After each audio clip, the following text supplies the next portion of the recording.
ಇವರು ಸಾರೆಕೊಪ್ಪ ಬಂಗಾರಪ್ಪನವರ ಗರಡಿಯಲ್ಲಿ ಬೆಳೆದವರು. ಎಂ ಕೃಷ್ಣರ ಗರಡಿಯಲ್ಲೇ ಪಳಗ್ದವರು.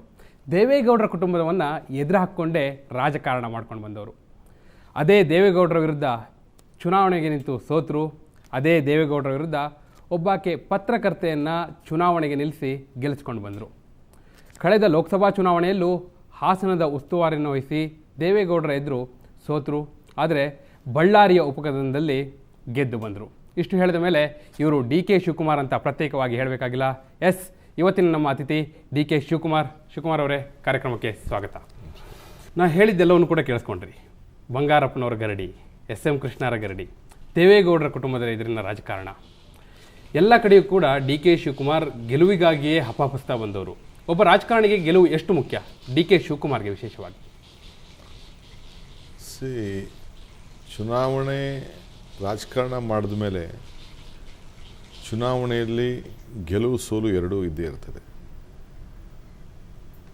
ಗೆಲುವಿಲ್ಲ ಅಂತಂದರೆ ಪ್ರಜಾಪ್ರಭುತ್ವದಲ್ಲಿ 49 ಬಿಕಮ್ಸ್ 0, 51 ಬಿಕಮ್ಸ್ 100 ಎಲೆಕ್ಷನ್.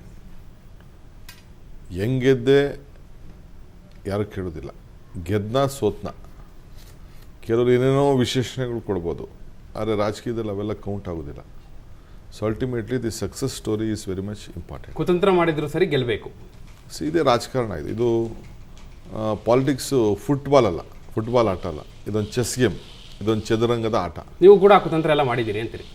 ರಾಜಕಾರಣ ಅಂದರೆ ನಾನು ಹೇಳ್ತಾ ಇದ್ದೀನಲ್ಲ, ಒಂದು ಯಶಸ್ಸನ್ನು ಕಾಣಬೇಕಾದ್ರೆ ನಾನು ಹಿಂದೆ ಅನೇಕ ಸಂದರ್ಭದಲ್ಲಿ ಏನು ಹೇಳಿದ್ದೇನೆ ಅಂದರೆ, ಯಶಸ್ಸನ್ನು ಕಾಣಬೇಕಾದ್ರೆ ಧರ್ಮರಾಯನ ಧರ್ಮತ್ವ ಇರಬೇಕು, ದಾನಶೂರಕರ್ಣನ ದಾನತ್ವ ಇರಬೇಕು, ಅರ್ಜುನನ ಗುರಿ ಇರಬೇಕು, ವಿದುರನ ನೀತಿ ಇರಬೇಕು, ಭೀಮನ ಬಲ ಇರಬೇಕು, ಕೃಷ್ಣನ ತಂತ್ರ ಇರಬೇಕು, ಶಕುನಿಯ ಕುತಂತ್ರ ಇರಬೇಕು. ಆಗ ಮಾತ್ರ ಶಕುನಿಯ ಕುತಂತ್ರ ಇರಬೇಕು. ಆಗ ಮಾತ್ರ ಯಶಸ್ಸನ್ನು ಕಾಣಲಿಕ್ಕೆ ಸಾಧ್ಯ. ಶಕುನಿಯನ್ನು ಮರೆತು ಬಿಟ್ರಿ ನೀವು?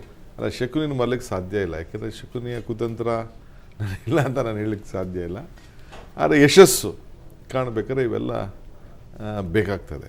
ಯಾಕಂದರೆ ಡಿ ಕೆ ಶಿವಕುಮಾರ್ ವಿರುದ್ಧ ಪದೇ ಪದೇ ಭಾರಿ ಭಾರಿ ಬರುವಂಥ ಆರೋಪವೇ ಅದು. ಡಿ ಕೆ ಶಿವಕುಮಾರ್ ಧಮಕಿ ಹಾಕ್ತಾರೆ, ಡಿ ಕೆ ಶಿವಕುಮಾರ್ ಗೆಲುವಿಗಾಗಿ ಬ್ಯಾಗ್ ಇಟ್ಕೊಂಡು ಹೋಗ್ತಾರೆ ಯಾರ್ಯಾರ್ದೋ ಮನೆಗೆ. ಡಿ ಕೆ ಶಿವಕುಮಾರ್ ಯಾರ ಮನೆಗೆ ಹೋದ್ರು ಬ್ಯಾಗ್ ತಗೊಂಡು ಹೋಗ್ತಾರೆ. ಡಿ ಕೆ ಶಿವಕುಮಾರ್ ತಂತ್ರ ಮಾಡೋದ್ರ ಜೊತೆ ಕುತಂತ್ರ ಮಾಡ್ತಾರೆ. ಅದನ್ನ ನೀವು ಅಕ್ಸೆಪ್ಟ್ ಮಾಡ್ಕೋತಾ ಇದ್ದೀರಿ ಕೂಡ? ಅಲ್ಲ, ಧಮಕಿ ಅಂದರೆ ಈಗ ನನ್ನ ಸ್ನೇಹಿತ ಅಶೋಕ್ ಹೇಳಿದ ಎಲ್ಲೋ ಒಂದು ಕಡೆ, ನಮ್ಮ ಉಪಮುಖ್ಯಮಂತ್ರಿಗಳು ಡಿ ಕೆ ಶಿವಕುಮಾರ್ ಧಮಕಿ ಹಾಕಿದ್ರು ಅಂತ. ಅದಕ್ಕೇನಾದ್ರು ಆಧಾರ ಬೇಕಲ್ಲ ಮಾತಾಡ್ಬೇಕಾದ್ರೆ. ಈಗ ಈಶ್ವರಪ್ಪನವ್ರು ಹೇಳಿದ್ರು, ಊಟನೇ ಹಾಕೋರು ಗತಿಲ್ಲ ಇವ್ರಿಗೆ, ಬರಗಾಲಿನಲ್ಲಿ ಹೋಗ್ತಾ ಇದ್ದಾರೆ, ಕರೆಯದೇ ಹೋಗ್ತಾ ಇದ್ದಾರೆ, ಕರೆತಂದು ಅದನ್ನ ಸುಮ್ಮನೆ ಬಿಟ್ಬಿಟ್ರು. ಬರಿಗಾಲಿನಲ್ಲಿ ನಡೆಯುವವನನ್ನು ಕರೆಯದೇ ಹೋಗೋರನ್ನು ಕರೆತಂದು ಕೆರದಿಂದ ಹೊಡೆಯುವ ಸರ್ವಜ್ಞ ಅಂತ ಕೆಲವರು ಚೇಷ್ಟೆಗೆ ಹೇಳ್ತಾರೆ. ಅವ್ರು ಏನು ಮಾಡಿದ್ರು, ಆಗ ಅದಕ್ಕೆ ಕೆರ ಅನ್ನೋದು ಬಿಟ್ಬಿಟ್ಟು ಮಾಡಿದ್ರು. ನಾನು I just took it very lightly. ಅವ್ರು ಏನು ಬೇಕಾದ್ರು ಹೇಳಿ, ಭಾಳ ಸೀನಿಯರ್ ಇದ್ದಾರೆ ಪಾಪ, ಅವರು ಭಾಳ ಹಿರಿಯರಿದ್ದಾರೆ. ಸೊ ನಾನು ಅದಕ್ಕೆ ಚರ್ಚೆ ಮಾಡೋದು ಬೇಡ ಅಂತ ಹೇಳಿ, ಆಯ್ತಪ್ಪ ಬರಗಾಲಲ್ಲಿ ನಡೆಯೋನು ಶಿವ ಕಣೆಯ, ಕರೆಯದೆ ಹೋಗೋನು ಯಮ ಕಣೆಯ ಅಂತ ಹೇಳ್ಬಿಟ್ಟು ಅಷ್ಟಕ್ಕೆ ನಾನು ಬಿಟ್ಟೆ. ಅಷ್ಟೇ ಹೇಳಿ ನೀವು ಬಿಟ್ರಿ. ಆದರೆ ಗೆಲುವಿಗಾಗಿ ಏನಾದರೂ ಮಾಡಿ ಗೆಲುವು ಮುಖ್ಯ ಅನ್ನೋ ಮಾತನ್ನು ಕೂಡ ಹೇಳ್ತಿದ್ದೀರಿ. ಬಹುಶಃ ಈ ಹಾದಿಯಲ್ಲಿ ನಡೆದು ಬಂದಿದ್ದರಿಂದಲೇ ಡಿ ಕೆ ಶಿವಕುಮಾರ್ ಜನನಾಯಕರಾಗಿ, ವರ್ಚಸ್ಸಿನ ಮಾತಾಡ್ತಿದ್ದೀನಿ ನಾನು, ಜನನಾಯಕರಾಗಿ ಒಡಮೂಡಿ ಬರ್ತಾ ಇಲ್ವಾ ಡಿ ಕೆ ಶಿವಕುಮಾರ್? ನೋಡಿ, ಚುನಾವಣೆಯಲ್ಲಿ ಸಕ್ಸಸ್ ಸ್ಟೋರಿ ಇಂಪಾರ್ಟೆಂಟ್, ಯಶಸ್ಸು ಭಾಳ ಇಂಪಾರ್ಟೆಂಟ್. ವರ್ಚಸ್ಸು ಇಂಪಾರ್ಟೆಂಟ್ ಅಲ್ಲ ರಾಜಕಾರಣಿಗೆ. ನೋಡಿ, ಹೇಳ್ತೀನಿ ಕೇಳಿ. ವರ್ಚಸ್ನ ನೀವು ಯಾವ ರೀತಿ ಲೇಪನ ಮಾಡ್ತಿರೋ ಅದನ್ನು ಹೆಂಗೆ ಬೇಕಾದ್ರೂ, ಜನ ಯಾವ ರೀತಿ ಲೇಪನ ಮಾಡ್ತಾರೆ ವೆರಿ ಇಂಪಾರ್ಟೆಂಟ್. ಆಯಿತು, ಜನನೇ ಯಾವ ರೀತಿ ಲೇಪನ ಮಾಡ್ತಾರೆ, ಆಯಿತು. ಜನ ತೀರ್ಮಾನ ಏನು? ಜನ ತೀರ್ಮಾನ ತಾನೇ ಮುಖ್ಯ. ಈಗ ಎಲೆಕ್ಷನಲ್ಲಿ ನನ್ನ ಮೇಲೆ ಇಲ್ಲದ ಸಲ್ಲದ ಆರೋಪಗಳು ಮಾಧ್ಯಮ ಮಾಡಿದ್ದೀರಿ, ಕೆಲವು ನನ್ನ ವಿರೋಧ ಪಾರ್ಟಿಯವರು ಮಾಡಿದ್ದಾರೆ. Please show me one incident, ಯಾವ್ದಾದ್ರು ಒಂದು ಸಣ್ಣ ಸುಮ್ಮನೆ ಆರೋಪ, ಶಿವಕುಮಾರ್ ಭಾಳ ಭ್ರಷ್ಟ ಇವನು, ಭಾಳ ದೊಡ್ಡ ರೌಡಿ ಇವನು ಅಂತ ಏನೇನೋ ಒಂದೊಂದು ಕಳಂಕಿತ ಇವನು ಅಂತ ಹೇಳಿದ್ರು. ಏನು ಕಳಂಕಿತ ಅಂದ್ರೇನು? ಹೇಳ್ಬೇಕು. ಕಳಂಕಿತ ಅಂದರೆ ಯಾವುದು, ಯಾರು ಸರ್ಟಿಫಿಕೇಟ್ ಕೊಟ್ಟವ್ರು, ಯಾರು ತೀರ್ಪು ಕೊಟ್ಟವ್ರು, ಯಾರು ಮಾಡೋದು, ಯಾವುದು, ಯಾರು, ಏನು, ಎಲ್ಲ ಪ್ರಶ್ನೆಗಳು ಬರುತ್ತೆ. ಯಾಕೆ ನಿಮ್ಮ ಮೇಲೆ ಯಾಕೆ ಆರೋಪಗಳು ಬರುತ್ತೆ? ಡಿ ಕೆ ಶಿವಕುಮಾರ್ನೇ ರೌಡಿ ಅಂತ ಯಾಕೆ ಕರೀತಾರೆ? ಡಿ ಕೆ ಶಿವಕುಮಾರ್ ಅವ್ರನ್ನೇ ಕಳಂಕಿತ ಅಂತ ಯಾಕೆ ಕರೀತಾರೆ? ಯಾಕೆ ಅಂತಂದ್ರೆ more strong more enemies, less strong less enemies, no strong no enemies. So ನೀವು ತುಂಬಾ ಸ್ಟ್ರಾಂಗ್ ಅಂತ ಹೇಳ್ಕೊತೀರಿ, ಡಿ ಕೆ ಶಿವಕುಮಾರ್ ಈ ಸ್ಟ್ರಾಂಗ್. ನಾನು ಹೇಳೋದಲ್ಲ, ಮಾಧ್ಯಮದವರು ನೀವೆಲ್ಲ ಸೇರಿ ನನ್ನ ವಿರೋಧ ಪಾರ್ಟಿಯವರು, ಈಗ ದೇವೇಗೌಡರು ಅವ್ರ ಕುಟುಂಬ, ನನ್ನ ಮೇಲೆ ಯಾಕೆ ಕೇಸ್ ಹಾಕ್ಸ್ಬೇಕು? ಬೇರೆ ಯಾರಿಗೂ ಸಿಕ್ಲಿಲ್ವ ಅವ್ರಿಗೆ? ಏನು ಅಂಥದ್ದು ಮಾಡಬಾರ್ದೇನು ನಾನು ಮಾಡಿಬಿಟ್ಟಿದ್ದೀನಿ?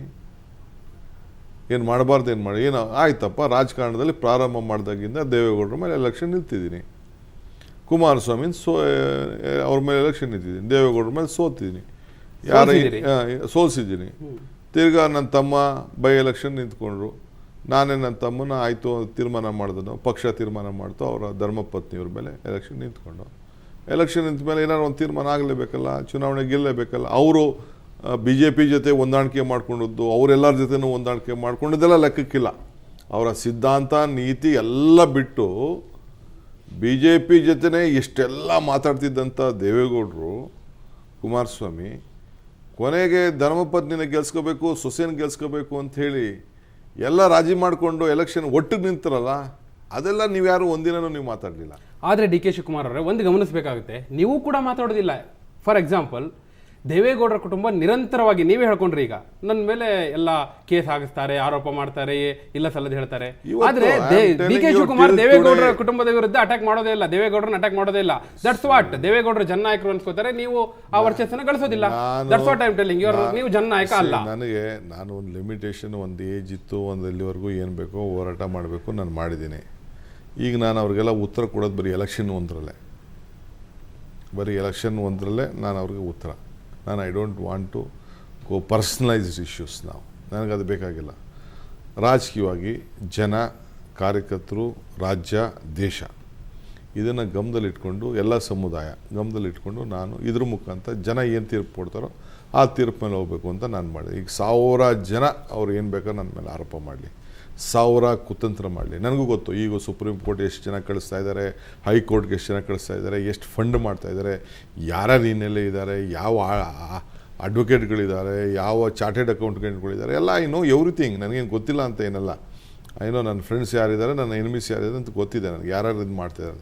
ಆದರೂ ಚಿಂತೆ ಇಲ್ಲ, ನಾನು ಫೇಸ್ ಮಾಡಬೇಕು. ಇವೆಲ್ಲ ಅವರು ನಮಗೆ ಕಲಿಸ್ಕೊಟ್ಟಂಥ ಪಾಠ. ಸೊ ನಮ್ಮ ಹುಷಾರು ನಾವಿರಬೇಕು, ನಮ್ಮ ಕೆಲಸ ನಾವಿರಬೇಕು. ಕೆಲವು ಸಂದರ್ಭದಲ್ಲಿ ನಾವು ಯಾಮಾರಿದ್ದು, ಈಗ ನಾವು ಇನ್ನು ಯಾಮಾರೋದು ಬೇಡ ಅಂತೇಳಿ ಈಗ ನನಗೆ ಗೊತ್ತಿದೆ. ಇವತ್ತು ನಾನು ಮಂತ್ರಿಯಾಗಿ ಕೆಲಸ ಮಾಡಿದ್ದೇನೆ. I know that every moment, every inch, every file have been watched ಅಂತ ನನಗೆ ಗೊತ್ತಿದೆ. ನನಗೆ ಆದರೆ ಜಡ್ಜ್ಗಳ ಮೇಲೆಯೂ ಕೂಡ ಕೆಲವು ಆಪಾದನೆಗಳು, ಜಡ್ಜ್ ಸ್ಥಾನದಲ್ಲಿ ಕೂರ್ತಿರೋರು ಏನು ಬಹಳ ಗೌರವಪೂರ್ವಕವಾದಂತಹ ಒಂದು ಭಾವನೆ ಇದೆ, ಅದರದ್ದೇ ಆದ ಸಂಪ್ರದಾಯ ಇದೆ. ಜಡ್ಜ್ಗಳಿಗೆ ಹಣ ಕೊಟ್ಟಂಥ ಆಪಾದನೆಗಳು ಕೇಳುವಂತು, ಈ ರೀತಿಯ ಆರೋಪಗಳು ಕೂಡ ನೀವು ಕೇಳಿಸ್ಕೊಂಡ್ರಿ ಅನ್ನುವಂಥದ್ದು. ಇಲ್ಲ, ನನಗೆ ಗೊತ್ತಿಲ್ಲ ಅದು.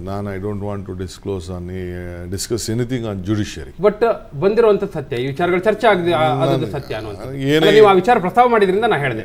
ನೀವು ಕೋರ್ಟ್ ಕಚೇರಿ ವಿಚಾರ, ಕೇಸ್ಗಳ ವಿಚಾರ ಪ್ರಸ್ತಾವ ಮಾಡಿದ್ರಿಂದ ನಾನು ಹೇಳಿದೆ. ಕೋರ್ಟು ಕಚೇರಿ ಕೇಸ್ ಅವೆಲ್ಲ ನಮ್ಮಲ್ಲಿ ಇದ್ದಿದ್ದೇ ನಡೆಸ್ತಾ ಇದ್ದು, ನಾವು ನಡೆಸ್ತಾನೆ. ಇವೆಲ್ಲವನ್ನೂ ಮೀರಿ ಡಿ ಕೆ ಶಿವಕುಮಾರ್ ಅವರು ಕನಕಪುರದ ಆಚೆಗೆ ಹೋಗಿ ಗೆದ್ದರೂ ಕೂಡ ಜನನಾಯಕರಾಗ್ತಾ ಇಲ್ವಾ? ಯಾಕೆ? ಎಲ್ಲಿ ನೀವು ಎಡುತ್ತಾ ಇದ್ದೀರಿ ಅನ್ಸುತ್ತೆ? ನಿಮ್ಮನ್ನೇ ನೀವು ವಿಮರ್ಶನೆ ಮಾಡ್ಕೊಳ್ಳೋದು. ನಾನು ಯಾವ ನಾಯಕನಾಗಬೇಕು ಅಂತೇಳಿ ನಾನು ಕೆಲಸ ಮಾಡ್ತಾ ಇಲ್ಲ. ನಾಯಕ ತೀರ್ಮಾನ ಮಾಡಬೇಕಾದವ್ರು ಜನ, ಪಕ್ಷ. ನಾನೊಬ್ಬ ಕಾರ್ಯಕರ್ತ.